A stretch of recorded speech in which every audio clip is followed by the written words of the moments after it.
পূর্ব Medinipur versus Hooghly, referee Ranjan রায়।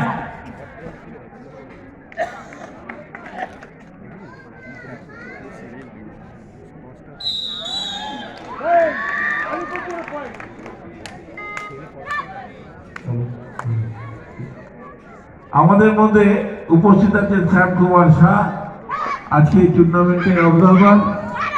শ্যাম কুমার শাহকে আমরা কালকে প্রো কবাডি খেলেছেন এবং সাউথ ইস্টার্ন রেলে কর্মরত। শ্যাম কুমার শাহ আমাদের মধ্যে উপস্থিত আছেন আজকের এই টুর্নামেন্টে অবজারভার। শ্যাম কুমার শাহকে দু চার কথা বলার জন্য অনুরোধ করব।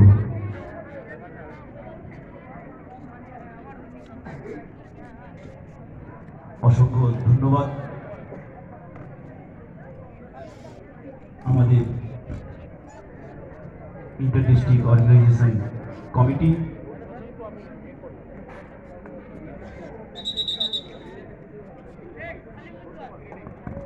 মহেশ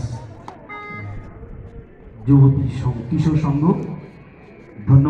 ধন্যবাদ জানাই সকল সদস্যবৃন্দকে। এত সুন্দর এক inter district Murshidabad women kabaddi championship organise, Murshidabad versus দূর দূর থেকে আসা সকল খেলোয়াড়দেরকেও ধন্যবাদ জানাই। মেয়েদের কবাডি খেলা হচ্ছে, আপনারা নিজের খুব ভালো লাগে, খুব ভালো পরিবেশ, ভালো পারফরমেন্স করবেন, খুব সুন্দর পরিবেশ। এই আশায় থ্যাংক ইউ ভেরি মাচ। আজ এই ও ধরে নিল, টাচ করে নিয়েছি, পারিনি। ওয়েস্ট বেঙ্গল নামেই আমরা এই মেয়েদের কবাডি খেলা। এ বাকি বল না, ওই টিমটার দল নাম কি?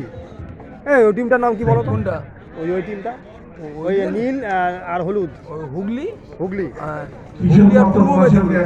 হুগলি করে মানে এই যে এখানে এইটা না, ওই আচ্ছা। আর এখানে 1 নম্বর পড়বে ওইটা হুগলি আর পূর্ব মেদিনীপুর। আর এটা মুর্শিদাবাদ। আর কি ওটা? নীল আর হলুদ জার্সি। মুর্শিদাবাদ আর হচ্ছে উত্তর দিনাজপুর। উত্তর দিনাজপুর। ঠিক আছে, আমি কিছু বলার জন্য থ্যাংক ইউ। খেলা লাগো কিছুদা।